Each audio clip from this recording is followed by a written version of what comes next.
Good evening, everybody, and welcome to the Rocky Mountain Sports Reports InTheCrease live show, post-game show, eventually podcast. We come to you guys with some breaking, solemn news. The Avalanche were eliminated in Game 6 against the Vegas Golden Knights, losing tonight. What was the final score? 6-3. 6-3 was the final score. We're going to skip all the stats tonight because nobody cares. The absolute loss. We've been eliminated. Our season is over.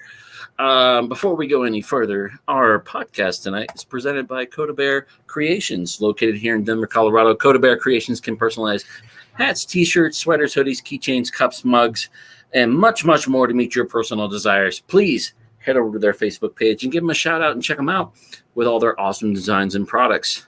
Not only are they one of our sponsors, we have also partnered with them to create some of our own personal merchandise for Rocky Mountain Sports Report and the 5280 Zone merchandise.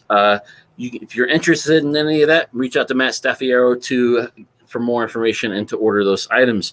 Even though we show a lot of that stuff in the blue, orange, and white for the Denver Broncos, you can order that in any team color. So if you're a Rockies fan, an Abs fan, a Rapids fan, Mammoth fan, an Outlaws fan, CU Buffs fan, you can order all that stuff in those colors you choose. Personally, I got to get my order in when I get paid next time for my personal products. So reach out to Matt Staffiero and order your stuff, guys. If you have a question or comment for the show, please, we want to know your opinions because, none of us are really happy right now. And me, King Cole, I'm personally a little tipsy. I'm pretty sure most of you are after losing such a tough, difficult game and getting eliminated for the third consecutive year in a row, Greg, in the second round. Yep. And it was unfortunate because at least the last 2 years last 2 years in a row, we were able to at least force a game seven. Couldn't do that this year. So that's the real unfortunate side there was so many things of, there's all this building up to it and just all for a letdown. So it was interesting going into the playoffs because I think you and I were both kind of on the same page with, we don't have as many injuries plaguing us this year, so maybe we're going to get past that hump and everything else. And defensive injuries and playing decisions ultimately, I think, entered into this series against the Vegas Golden Knights. Not only that, regardless of how people feel about the NHL referees, I mean, let's be honest, referees in every sport kind of get the blasphemous calls and questionable thoughts of their fan base, each fan base when it comes to NFL, NHL, NBA, Major League Baseball, lacrosse, all that stuff. Why didn't you call a trip? Why'd you call that a trip against us? And blah, blah, blah. We get that in every single sport, every year in the playoffs and throughout the regular season. Honestly, DeBoer was the better coach in this situation, and the game plan that he approached with his team in shutting down the Avs top line. After those first two games, or actually after the first game, the top line of McKinnon, Rantanen, and Landeskog just couldn't get over that hump. And it was a great season with an ending none of us expected. I fully expected the Avs to fight and make their way at least to the third round, if not the Stanley Cup Finals. There goes a $200 bet I had on the Avs winning the Stanley Cup. So I'm broke. Well, money I could afford to lose, guys. No needs to worry. There's so many things, and obviously that's the thing that we're going to be doing now that we're out of the show. So obviously we're going to be nitpicking every single decision, everything that's gone on. But you're absolutely right. Refereeing, officiating will always be something that people talk about of, there was poor officiating in this series, that series, blah, blah, blah. That's sports. It's sports. Just leave that out of it. It really does come down to the fact that, I agree with you. Peter DeBoer just absolutely outcoached Jared Bednar in this one. I will say right now, because I know there's people out there calling for Bednar's firing. I know there's people that want coaching changes. I completely disagree, and I'll get to that. No, David, as you just put up, is he on the hot seat? I don't think so. And I'll get to that I in a just created a second. banner. Let's hop into it right now. People are going to ask. God. All right. Fine. Jared Bednar, stay or go? He's currently the longest tenured coach in Avalanche history. This is a question that's going to cross a lot of people's minds. Yeah. We go back to, was it the 2015, 2016 season? Mm-hmm. This team, this Colorado Avalanche team was 48 points. That was the entire season. Mm-hmm. Sydney, we'll get to your question in a moment, man. That's a great question and something we'll again touch on Saturday as we start focusing on our offseason stuff. But with Jared Bednar, this is the primary question that the Avs have to ask themselves. Does he stay or does he go? No. For me, he has to stay. The reasons being, as you said, 2015, 2016 season, we're 48 points. It's his first year as the Avs head coach. He takes the worst team at that time in NHL history. Thank you to Detroit for taking that horrible title away from us. The worst NHL team in history at that point, takes them to the first overall team in the NHL this season. This is the quickest turnaround from worst to first in NHL history. Clearly, 5 years, guys. That's 5 years for 5-year turnaround. Yeah, like that has never happened in NHL history before, and that's something that absolutely has to play into this. He knows what he's doing. It's not like, he's the reason that we're not making it past the second round. I mean, that's kind of a bonkers thought for anybody who has that. There's plenty of things that lead into this. Did he get out coached? Absolutely, 100%. Made some weird decisions. I mean, we called it every single game of this series, especially. But why was Patrick Nemeth in the lineup? He was the biggest Achilles heel for this team, hands down, in this series. Why did Sam Girard play any minutes in that third period? Maybe limit him to a shift or two, but there's just too much that comes into it. For him to be the one that he has to be the one to go. No. Everybody back up and calm down. Think about this in a logical way. He has set the record for the quickest turnaround of a team.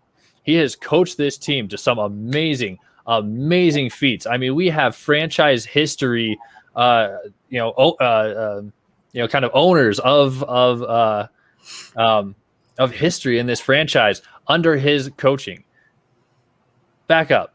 Everybody back up. It's not like this is our 5th year missing the playoffs, So leave him where he is. 4 consecutive years of making the playoffs, getting back to what the Avalanche used to be with their consecutive division titles and playoff appearances and stuff like that. I think that was up to like 11 or 12 with the Sakic generation of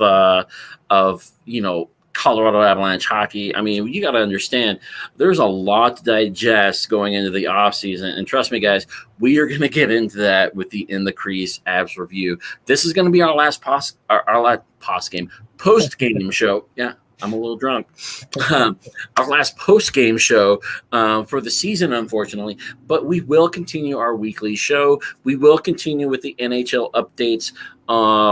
As games are played and everything else. The Stanley Cup playoffs are still going. A lot of interesting hockey. Just because the Avs are out of it doesn't mean I'm not going to stop watching. You have some awesome stories developing right now. Vegas Golden Knights are going to go on and play the Montreal Canadiens. Go Montreal. That's right. I'm rooting for you guys not because you're playing Vegas, but because of what you've been able to do. And you are all of Canada's best hope as Toronto lit up their needle with Montreal's colors. I don't know how Leafs fans feel about that in Toronto, but they're your best hope at potentially winning a Stanley Cup this season. So either you like it or you don't. On the other side of things, you have what is shaping up to be a freaking fantastic story in the New York Islanders taking on the Tampa Bay Lightning. So you have some solid semifinals matchups, and I'm rooting for both the underdogs in both these stories. I would love to see a Montreal versus New York Islanders and hope Semyon Varlamov and the Islanders pull it off. Yeah. Yeah, same. That's definitely my go. I want the Islanders to pull this off. If Montreal does, the only reason I want them, or that I would favor them at all, is because of Carey Price. Again, if That dude Montreal deserves the wins, Stanley Cup title. yeah, if Montreal wins the Stanley Cup, I mean, yeah, Carey Price has deserved it his entire career, and he better be the Conn Smythe. Oh, 100%. Right now, your front runner for the Conn Smythe, in my opinion, is Carey Price. He's had two or three shutouts already this, entering the third round of the playoffs. And if they outplay the Vegas Golden Knights, then more power to him. Carey Price is my front runner right now. If not, unfortunately, Mark Stone or whatnot. We'll see how it goes. But or Kucherov over in Tampa Bay, people are like, "Oh, Kucherov, Tampa Bay, yeah, whatever." I'm like, dude's a machine. So we come out, Avs lose. Unfortunate. There are a lot of questions to answer. Jared Bednar, we've talked about that. My personal opinion, I think he stays as well. This is a coach who's won at every single level of professional hockey in his career as a coach. There were some issues when it came to injuries and stuff. Eric Johnson played 3 games this year, guys. Three games out of your veteran. Is Eric Johnson with the Avalanche next year? Potentially not. No. Not with Bowen Byram and some of the other players. I think Eric Johnson waives his new movement clause and is potentially available during the expansion draft or is traded, because $6 million is a lot of money to pay to an aging defenseman, especially with the defensive depth that you have. Mm-hmm. That being said, the only free agent on the defensive side of the ball for the Colorado Avalanche is Patrick Nemeth. Mm-hmm. As he was a rental player at the trade deadline. Bye, Patrick. Thanks for coming back. You didn't help us. Not the slightest. Did nothing. Yeah. Not sad to see Patrick Nemeth go. There's a reason why he was not with the Avalanche to start the season or within the last season, is because he wasn't contributing to anything. Mm-hmm. You don't think Johnson looks at it as he has an opportunity to return to the team expected to go far. As much as I would love to see Johnson stay, the question it's about the money, Sydney. It's not about his ability. I love Eric Johnson and his defensive leadership and his veteran presence with the team, but that $6 million could go a long way into future contracts and re-signings of Cale Makar, Nathan McKinnon, Pierre-Edouard Bellemare, Matt Calvert. There are several other needs on this team that need to be addressed, and Johnson, at this point in time, could be let go to free up that $6 million to sweeten the pot for a potential with another restricted free agent or unrestricted free agent. With those likes, Nathan Landeskog is due a contract. Mm-hmm. I think McKinnon's contract is up after next season. Mm-hmm. Cale Makar is a restricted free agent. P.E. Bellemare is a unrestricted free agent. Matt Calvert's an unrestricted free agent. Grubauer is a free agent. Mm-hmm. There are a lot of players on this roster that are free agents and are due for contracts. So losing Eric Johnson, I think, is something that Joe Sakic has talked to him about and been like, hey, we love what you've done for us and this organization, and you will be a part of this team regardless of where you go. But we want to try to move you to another team, whether that's through the expansion draft or through a trade. Give us a list of teams that you'd be willing to go play for, because we want to put you in the best situation possible. Yeah. The thing with EJ, he's been a team player. He's someone who absolutely understands organizations. He's absolutely someone who understands doing the best thing for your team. And I guarantee he's a smart dude. He's been a captain of of Team USA. He was one of the assistant captains for our team as well as the St. Louis Blues. The dude understands what it means to even if teams to be able. I would tell you this: even if this guy leaves the team, my next jersey is an Eric Johnson jersey. Yeah, he understands what it means to sacrifice for a team. Because of that, I can guarantee he will not be with the team next year. Because of the fact that, yeah, as you said, Joe Sakic, I know has already had this talk with him, and he has to have looked at it as, I played 3 games this season. I missed the majority of last season. So in the past 2 seasons, I have played maybe 60 games. Yeah, like 34. Yeah, I mean, it was not much. So I'm not helping my team by staying here and keeping up a spot, keeping a $6 million contract coming my way to then, not be able to sign Cale Makar, to not be able to sign Philip Grubauer, not be able to sign Gabe. And obviously don't take that as, oh my God, we're not going to sign Cale or Gabe or Grubauer. Things are going to happen. But, yeah, Eric Johnson knows what it means to help out your team by self-sacrifice.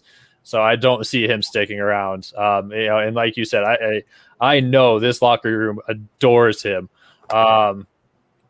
So it's going to be a, hey man, wherever you go, we're family. Wherever we go, we're family. This is nothing personal at all, and I know that he understands that because of the type of person he is. Sydney, he's like, you don't have to put it on screen, but EJ, he says that EJ, he's seen headlines of EJ having this talk with the front office about removing his NMC and helping out the team and everything else. And I have to tell you, the Condor is a fan favorite. He's been a player that I've really enjoyed watching his career and everything, and I'll continue to watch his career wherever he goes. So he's not a player that Avs fans are going to forget at any point. And, and I guarantee you, whatever team he goes to, there's going to be, and I hope I'm there for that game, that he comes back to Ball Arena and the Avs do this nice tribute video of Eric Johnson and everything the Condor has done for the Avalanche organization. I fully expect that video to happen. And I'd go so far as say he's one of the guys that he hasn't done a whole lot, but I'd retire his number here in Ball Arena. Yeah, I think so too. It's one of those things. I think have him leave for a couple of years, get our shit together, really, really make this push. I mean, like you say, that's $6 million in dead cap because of having Eric Johnson on the roster. Yeah. Take that out of the equation, put it into, again, re-signing Cale, getting a stellar free agent, working a trade somewhere. Put that into really building this team to be the best competitive team possible. Go win a cup or 2, and then bring him back. Yeah, bring him back for nice and cheap and retire him here. I just had a random thought pop in my head when you're talking about go get a big free agent, and I'm like, Austin. Oh God. Oh, that'd be wild. I had to throw it out there, guys. Is Austin Matthews to Colorado a reality? Probably not. But, no way. But that would be intense. I would take an Austin Matthews over a Connor McDavid personally, just because of the depth issue. Dude, Austin Matthews on that second line with a new hook and whomever would be freaking. This is a great question by David. Is Gruby back next year? I hope. Yeah. I hope he's back next year. Pavel Francouz is on the roster for another year. Hopefully Pavel Francouz comes back and is just ready and raring. Right now, your number one goaltender is Pavel Francouz. Yeah. With looking at contracts and everything else, he is your number one goaltender. Johan Johansson is gone. Devin Dubnyk is gone. Philip Grubauer is gone. Yeah. Who's your backup goaltender? Spencer Martin? Yeah. No offense to Spencer, you're a great quality guy. I don't think you're ready for the NHL on a regular basis. I fully hope that Philip Grubauer comes back next year with this team. With a healthy Pavel Francouz, I think it's a great combination to have. But who knows what's going to happen? I mean, Joe Sakic could pull the trigger and be like, Eustace, come on up to the NHL, buddy. Yeah. It's your time to shine. It's going to come down to the money, David. That's what it's going to come down to. How much is Grubauer willing to come back for? Is it a 1 or 2 year deal? Because honestly, it's not going to be any longer than 2 year deal, because if Eustace Anunen proves to be a fantastic goaltender at the AHL level, I fully expect Eustace to be with this team for the 2022-2023 season. 100%. So it's going to be interesting to see if Grubauer is willing to accept a 1 or 2 year deal, knowing that he's going to be, he'll potentially be replaced. Yeah. And so I do want to just mention something, because I had noticed your post, David, earlier when you were asking about Grubauer having trouble seeing the puck, stuff like that in the game. I never ended up responding to it on that because I was too busy watching this game through my fingers, just trying my damnedest not to cry.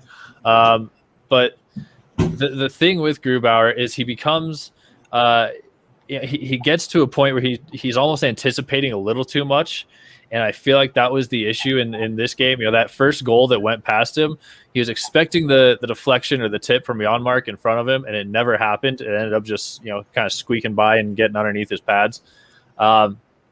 It's an issue when you try to kind of do too much, when you realize, the desperation's there. You're trying to make sure that you don't make a mistake, and you end up making the mistakes.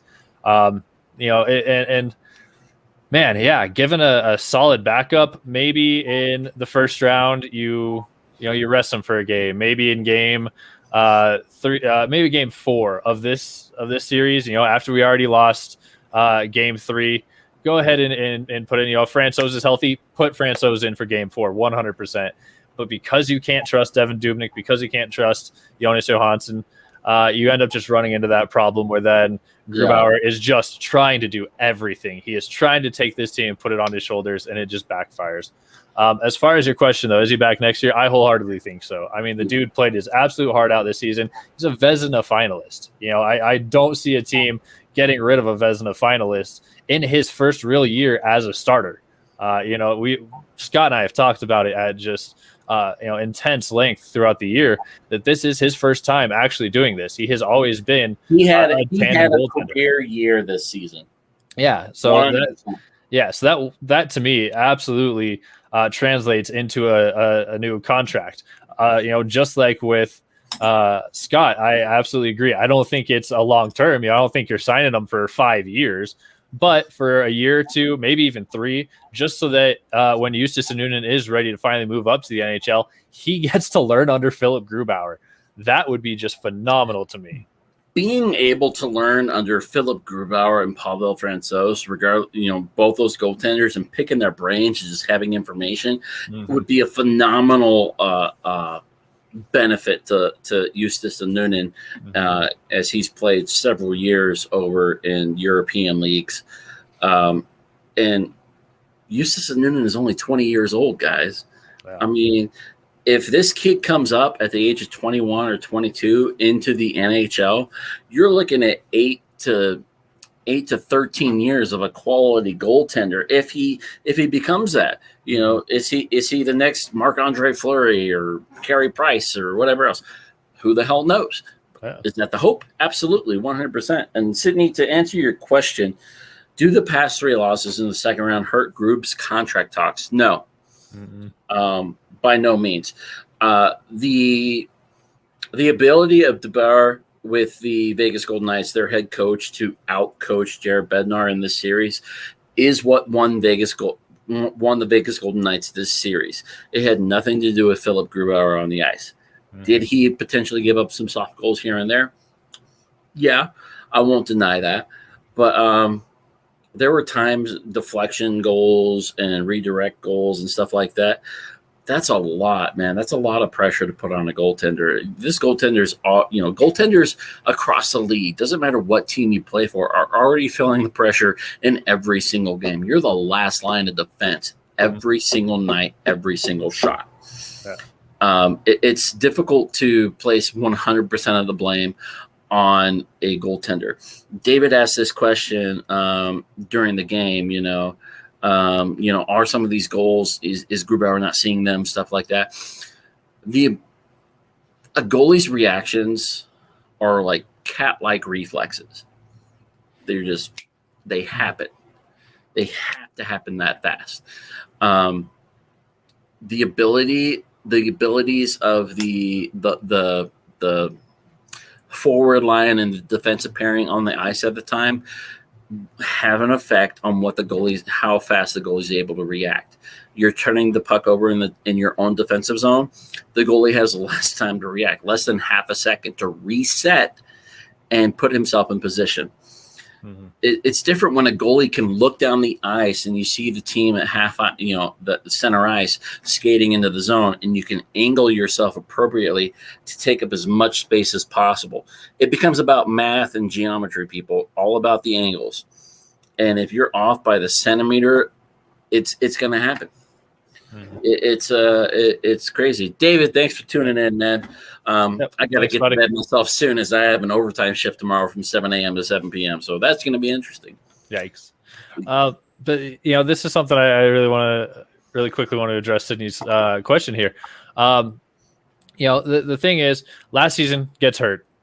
Nothing you can do about that. Nothing you can do. And he would be the first one to tell you that he was pissed.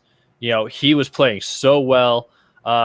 He was again playing just phenomenally and was in a position to take this team to that next level and gets hurt. It was an unfortunate injury too. It happened at the Air Force Academy game, as the Stadium Series game. Well, I mean in the bubble when he goes to make the saves and pulls the groin. When he was or messes with the hip. I don't remember what it was. That was a re-injury from his.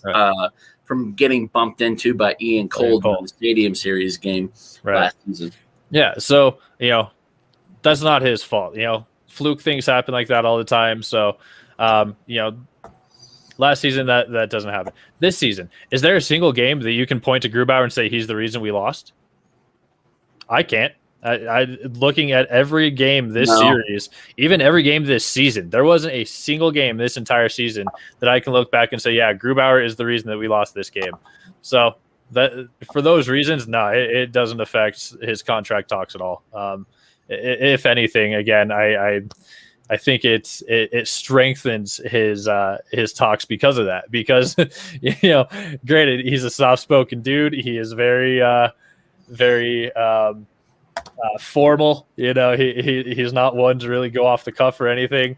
But man, if I were him, I'd say, hey, Sakic, there's not a single game all year long and most of last year that you can look at and blame me for the loss. Let's go ahead and talk, buddy. So right, yeah. I fully expect to see Grubauer give the Avalanche an opportunity to offer him a contract that is deserving of what he did this year, but also is beneficial to the team in their negotiations with other players. What I don't expect to happen, and we'll cover this, we'll go more in depth on Saturday as we enter our off-season Avs review show. And we'll talk, free agency, what players do you see coming back, the expansion draft, the upcoming NHL draft. Greg and I are going to be entering research mode on all potential, upcoming draft prospects and, where the Avs are going to fall. We'll have an update for you guys tomorrow morning or even tonight. We'll see what happens with where the Avs fall in the NHL draft. The top 15 places are already projected. So I think the Avs fall somewhere within the 25 to 28 range with their loss tonight. They are the last team to be eliminated in the second round. So that would put them at 7. So I think probably 22. Well, no, 4. There's 4 teams left. It'd be left, so 20. They'd be 27th. Yeah, they'd be 27th if it's still 26 because of the lottery during the we're winter. in that spot right there. So we'll take a look at the NHL draft and give you guys some updates as far whether all that happens. As David Slade, Matt Staffiero said, please keep your eyes out on future updates to July 24th, as we're going to be doing a special live show and eating some barbecue. So hopefully we'll have some merch there or some other stuff. Please come hang out with us and hang out and whatnot on July 24th. Still a month and a half away, but we'll get there. Plenty mark your of stuff calendar. to go on. Mark your calendars, guys. We'll have more updates coming up shortly with that. An unfortunate result tonight for the Colorado Avalanche. I'm still wrapping my head about it, and it'll probably take me about a week to digest the information. As I said, this one hasn't hit yet. Like as bad as I feel right now, I know this hasn't hit until like Saturday comes, and I'm like, all right, time for the. There is no game 7 I think for the second round. That's what it's really gonna hit me is when I'm not putting on my jersey and hopping in front of the monitor to watch some hockey. That's when it's gonna be difficult to sit and watch and try to figure out what's going on with all that, man. Oh God, man, I don't know what to think anymore. Right. It's just it's so tough, man. I mean, 3 straight years of round 2 exits. It's something that I don't know how many others do it, but I put on the NBC stream of the game, and then I just mute it and I put on Connor McGahey because he's just an absolute wizard, and Peter McNabb with altitude right now. I know. I feel so Connor bad. McGahey, Mark Mosher, Riker, they're all super depressed right now. I'm pretty sure. Like, I think the only positive that came out of this night for me was I bowled a 192 average tonight at bowling. So that's the only positive. But it was something that Peter McNabb was saying. The issue comes into. We always talk about this when the season ends. Okay, what's necessary? Is this a learning moment? Okay, what do you take away from this that you then take to the next? This is a fuel the fire moment. I hope so, because I don't think there's any more learning moments left. No. You have now made the playoffs 4 years in a row. You have now lost in the second round 3 years in a row. That needs to stop. Like, enough of that. That is something that we're over with. We've learned, now's the time for the team to say, okay, we get it. No more of this crap of letting teams come back in the third. No more of this crap of these soft turnovers. It's also time for this team to get it. I do want to point out one thing with this series. Had this been any other year, this is a Western Conference Western Conference final matchup. Oh yeah. This is third round. This is a third round matchup in any other year. And you're talking about 2 of the best teams going toe to toe and just like giving it to each other 100%. So with that being said, I'm not as disappointed with the outcome. I am disappointed with the outcome, but I'm not as disappointed, everybody. I want these Avs to win a Stanley Cup with this generation's roster. Yeah, 100%. It's been 20 years since our Stanley Cup victory in 2001, and Joe Sakic. I know Joe Sakic wants a cup as a GM. Yeah, could have lost to the Blues. They could have lost to the Blues. Exactly right. But we didn't. The Blues were a team, 2 years removed from a Stanley Cup title. I mean, you look at that Honda West division, and that was a tough division to play in. With everything else being said, Greg, we have our matchups for the semifinals. For the Stanley Cup playoffs of 2021. You have the Tampa Bay Lightning representing the Central Division after their defeat of the Carolina Hurricanes, which were the other team I had going to the NHL Finals.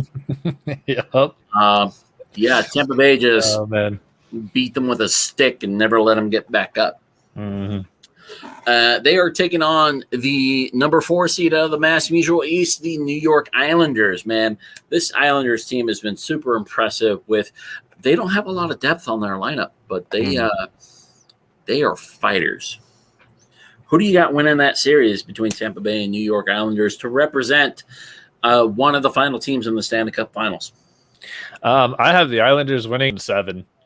I've said it all postseason long. They're sneaky. Obviously Tampa Bay is the reigning champs. They've come out, just absolutely kicked the teeth in of some very, very good teams in Florida and Carolina. But they haven't faced a sneaky team. Florida was a bit of a surprise because of how good they actually were this season. I think a lot of that has to do with Joel Quenneville. And once they kind of got to the playoffs, that's where things started to fall apart, especially in the goaltending side of things. Carolina, I think they just kind of got caught off guard. I think Tampa Bay just gave them way more than they can handle. New York is sneaky. Young goaltender in Carolina with Nedeljkovic too. Yeah. So, food for thought. Carolina is going to be a dangerous team in the future. Oh, absolutely. But yeah, New York is just, they have enough of those people. They have, Barry Trotz. The dude has now won, was it six or 7 playoff series since leaving Washington after winning a cup. I mean, just a phenomenal coach that is coaching a gritty team, and not your typical gritty, not a Vegas kind of gritty that they're just going to hit you a lot. Gritty. The New York Islanders are a sneaky goal when you need it gritty team. Mm-hmm. Exactly. Yeah, they figure out ways to win in ways that teams typically don't. Going up against Boston, they had every chance to lose the games that they won. I mean, there was, I believe, out of all the games I watched, there was one that I was like, yeah, New York is definitely going to win this one, no doubt. All the rest, it was like, okay, this is going to be close. I think New York will pull it off. And the only game that was like a guarantee, blowout, New York Islanders are going to win this game, was their last game where they clinched the series.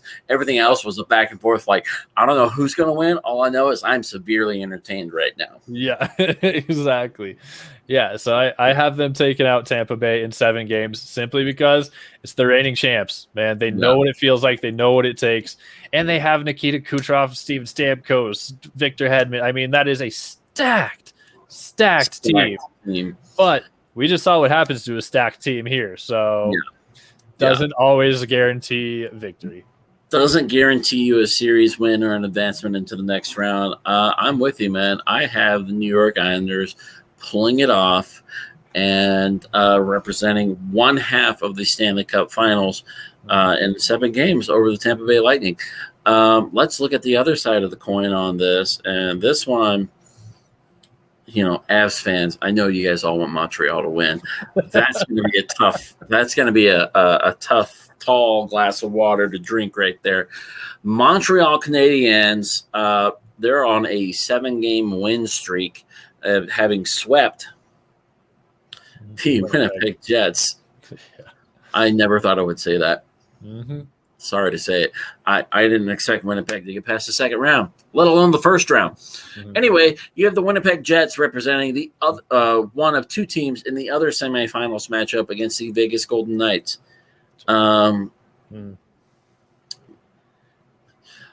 Yeah, okay, Sydney. I don't know what to say about that either. Yeah. 0-2 in playoff series against DeBoer. I have no answers for that, man. My only answer is that DeBoer has been an NHL head coach for longer than Jared Bednar. Jared Bednar's been an NHL coach for 5 seasons. Yeah, so DeBoer has gotten to be around. He's been in quite a few places in this league. He's gotten to see what it's like, grinding it out in the West. He's grinded it out in the East. He's been all over the place. Bednar, this is his first stint as an NHL head coach. Yeah. So that's really all I have as far as something to kind of, make you feel better, I guess. I don't know. It's just simply the fact that Bednar's still learning. Even though we have such a young team that's learning this, the guy at the helm is still learning as well. Yeah. So, just an update for you guys. The New York Islanders and Tampa Bay Lightning do not start their third round series until June 13th at 1 p.m. Mountain Standard Time. The Vegas and Montreal series does not start until June 14th at 7 p.m. on NBCSN. So, both teams are getting plenty of rest ahead of that series. So, the chances of Robbie Leonard setting any more ice time for the Vegas Golden Knights is slim to none. Yeah.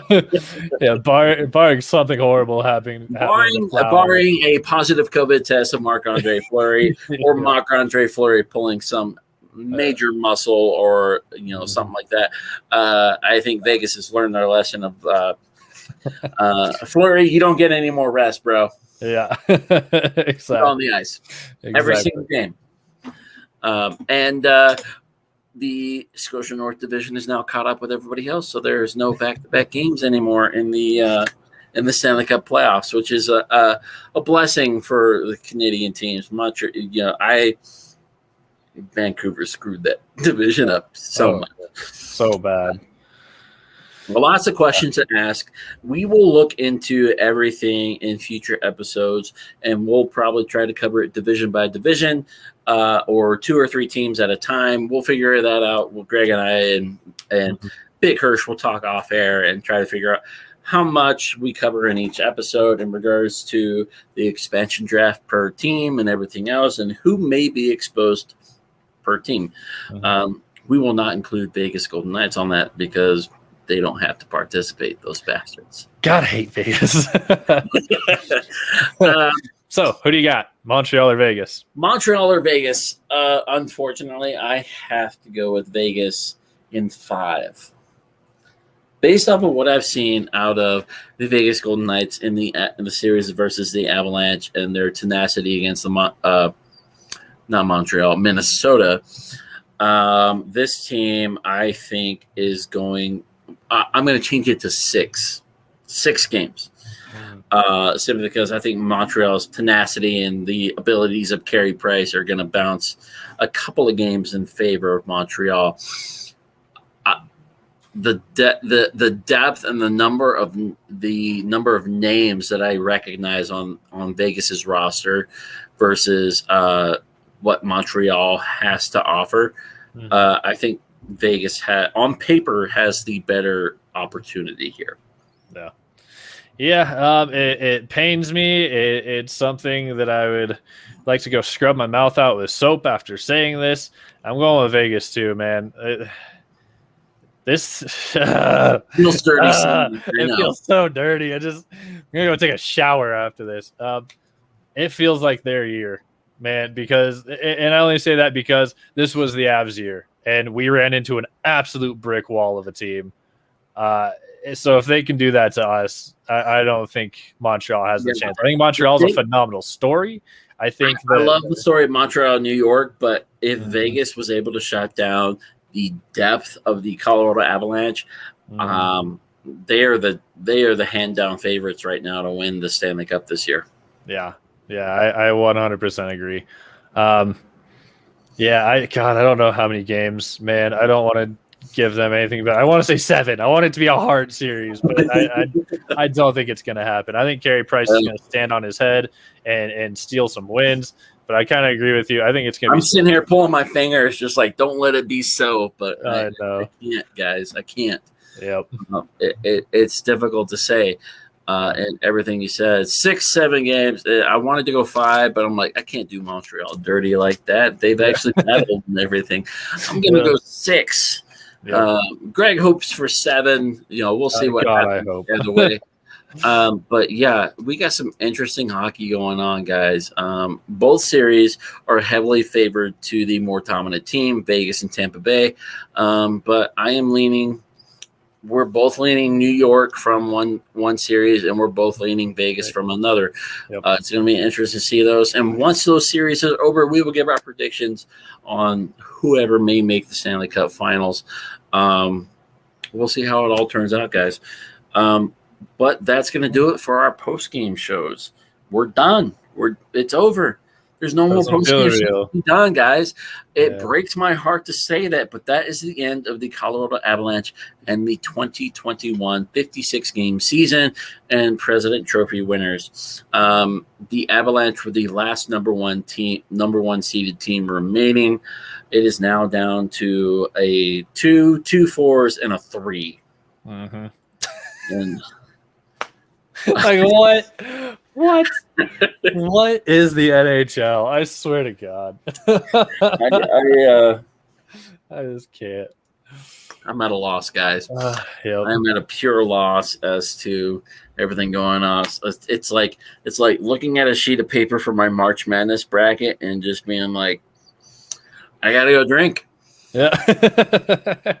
My bracket looks like I have no answers. I picked all these teams, and it looks like every single team I picked to advance to the next round lost. Yep. Toss it out. Let's go drink, guys. Yep. That being said, a couple things to touch on and promote. Unfortunately, sorry everybody. The Denver Nuggets are still in the midst of their second round matchup against the Phoenix Suns. They are down 2-0 in the series, but they are coming home to Ball Arena. They need your support desperately, so go cheer them on. I'm pretty sure a few tickets are probably still available to that game, and they are at full capacity for the Denver Nuggets. Lucky. Bastards. Yep. I just want to be cranky about that. Unfortunately, the Avalanche did not get to the approval where the NBA did. I think that has to do more with popularity than the actual sport itself. Probably. That game tomorrow night, Friday, June 11th at 8 p.m. Mountain Standard Time, 10 p.m. Eastern on ESPN. So, if you guys have ESPN or cable of any sort, you'll be able to watch the game. Unlike Avalanche games. Sorry. Had to say anymore. Not anymore. Well, no more Avalanche games for you guys this year. And the Colorado Rockies, who won they did not win today. They got blown out today. It was 11-4, something like that. Yeah, something bad. Yeesh. Something terrible. The Rockies are back in action and start their 3-game series against the Cincinnati Reds tomorrow evening at 5:10 p.m. Eastern. That game can be heard on 850 KOA AM radio or at the AT&T Sportsnet-RM broadcast. Join me tomorrow. No, join me Saturday morning as I do our Rockies post series recap against the Miami Marlins. I have other things I am doing tomorrow, so we'll not have a broadcast tomorrow in regards to that. And then join us sometime Saturday evening, I assume, for our Avs recap show as we discuss all things Avalanche and NHL related off-season edition as the Avs are done, unfortunately. Hurts me to say it, everybody. It is true. Yep. I was fully planning on calling in to work for an Avs Stanley Cup parade. That is still my hopes and dreams. Yep. At some point in the future, moving forward.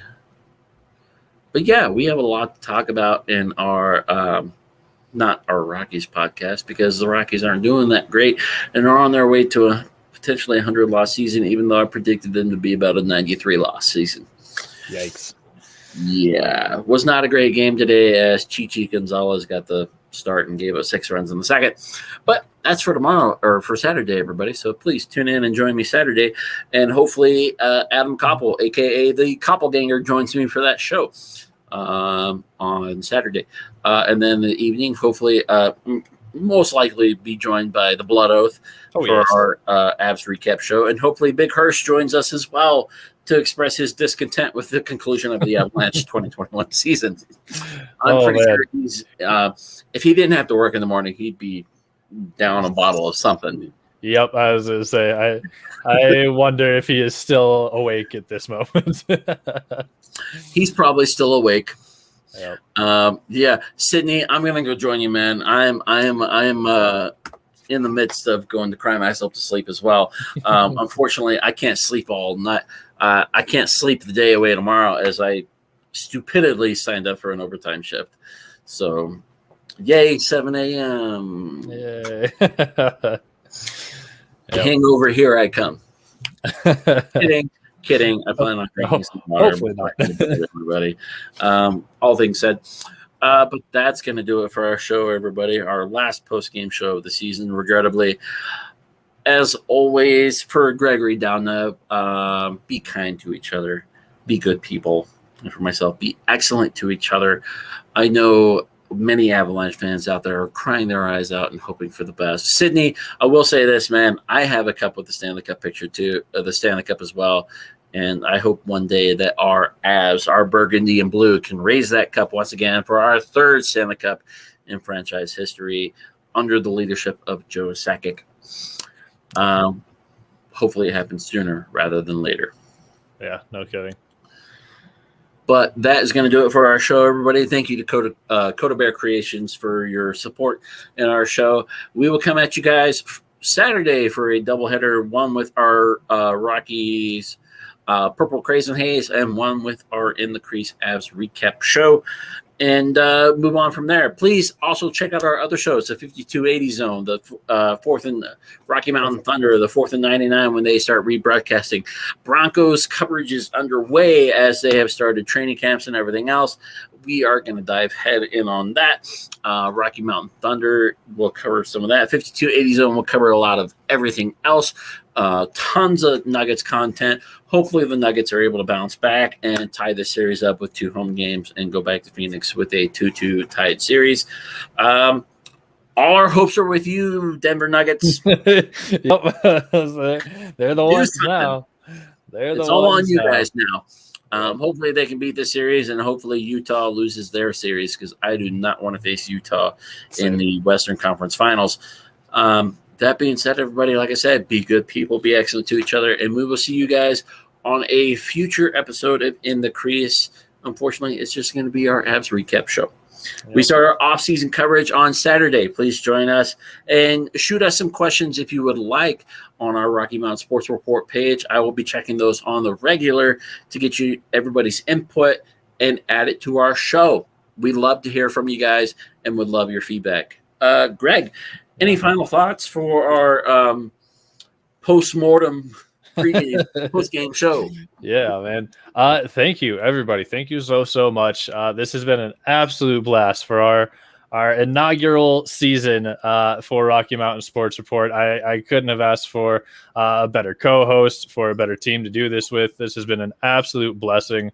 And for everybody who has tuned in and, has thrown us some questions, who's chimed in, who has just made this just so much fun. I have had truly the time of my life, and this has been a fantastic time getting to just talk something that we all love, which is Avalanche hockey. Thank you. As you said, please join us Saturday. We will continue to do our weekly review, just because there's always stuff going on, even if it's not in the breaking news or whatever. There's always something behind the scenes. And it's nice to talk hockey, man. Even when hockey season's not going on, it's such an amazing sport. It's great to talk about. So please stick with us. Please join us. And like you said, man, follow all the Colorado sports. I mean, there's a reason we're doing this. It's for the love of sports. Obviously ours is hockey, but there's plenty of others that are fantastic and a great time as well. It's something that brings people together in an awesome way. So thank you. I say, be good people. Appreciate it. We'll see you Saturday. Absolutely. I have to echo the Blood Oath's thoughts right there. Thank you guys for such an awesome 2021 inaugural season for Rocky Mountain Sports Report and In the Crease Hockey. We totally appreciate you guys tuning in and joining us on this venture and everything else. Rocky Mountain Sports Report. This is in our inaugural year.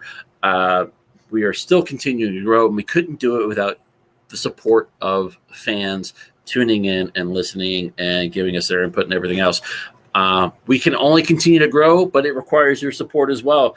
Word of mouth is a great tool and is the best possible tool for use as far as advertisement goes. So please, please, please continue to spread the word with everybody. We love talking all sports. Doesn't matter if the season is ongoing or in the off season. We will continue to talk sports regardless. We have several shows that did not get an opportunity this season to run. Rocky Marquez runs our Colorado Mammoth stuff.